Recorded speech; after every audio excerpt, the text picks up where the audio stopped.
question, Sam. Generally, when they're amending, right now, that ordinance was a retroactive ordinance. The 2001 residential sprinkler ordinance, when it was adopted, what was retroactively applied to existing residential hotels. It was put in the housing code and it was put in the fire code.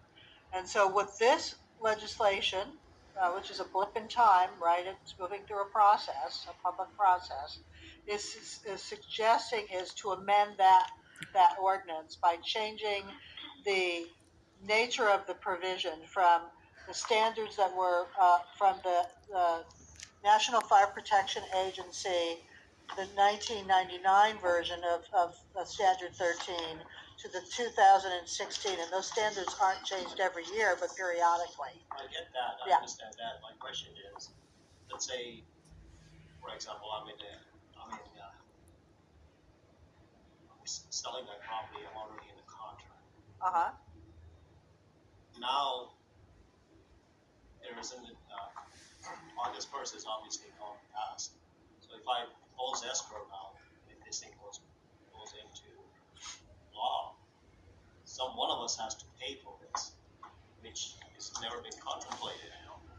Well, the issue would be when does the ordinance go into effect? If the ordinance doesn't go into effect, say it went into effect 6 months from now, you had your sale before that ordinance went into effect.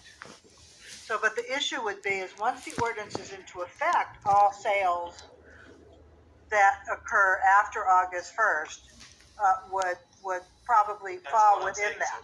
Right. I cannot tell you why it's saying August 1st, except that when it was drafted, when the city attorney gets the assignment to draft these things, it's usually sometime before the legislator introduces it. So again, I give you that information so that my best advice would be to talk to the supervisor or the legislative aide, because these things can move from committee to committee. It could change, that date could change. I hear what you're saying, but I have no more information than that. Yeah. Well, and it's not foreseeable for you right now as you're entering contract.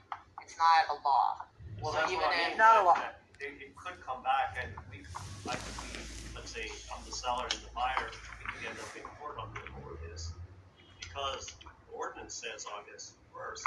It does, but the ordinance hasn't taken effect. So contractually, you're not. You couldn't have said that this is something that you could have foreseen because legislation dies in committees all the time.